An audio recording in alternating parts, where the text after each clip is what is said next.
చెయ్యి ఒప్పుకుంటావు టీ చెప్పు. అట్నుంచే కదా వచ్చావు, తాగి రావచ్చుగా. రే గఫరు 1/2 టీ. ఏంటి లెక్కలు చూస్తున్నావు? వడ్డీయా? మా ఆవిడ తెచ్చే అసలు. ఆవిడెవరు? ఆ పార్లర్ అమ్మాయి. ఆ పిల్ల అర్థం చేసిందా? అవును, అందానికి అందం, సంపాదనకు సంపాదన. ఆ అమ్మాయి రోజుకి ఎంత సంపాదిస్తుందో తెలుసా? ఎంత? 5,000. ఓ, ఆ సైడ్ బిజినెస్ కూడా చేస్తుందా? చచ్చి, ఆ టైప్ సంపాదన కాదు, పార్లర్ మీద సంపాదిస్తుంది. మరి కట్నం అది? పైసా తీసుకోదలుచుకోలేదు. తాజ్ మహల్ ని ఇలియానా కట్టించిందంటే నమ్ముతా. చార్మినార్ ని చార్మి కట్టించిందంటే నమ్ముతా. హుస్సేన్ సాగర్ ని కోవేశ్వర దగ్గరుండి తవ్వించిందంటే నమ్ముతా. నువ్వు కట్నం తీసుకోనంటే నేను నమ్మను. I can not believe. దానికో లెక్క ఉంది. ఏంటా లెక్క? నీ లెక్కల్ని ముక్కలు చేసి కుక్కలకయ్యా. ఎంత దూరం ఆలోచించావురా? మా అత్తిలి సత్యబాబు ఎల్కేజీ తక్కువ డేటి.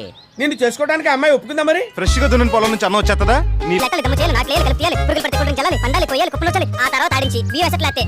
అన్నం అంటే ఇక నుంచి అమ్మాయిని దున్నేసి కాసులు పంట పండిస్తావు అన్నమాట.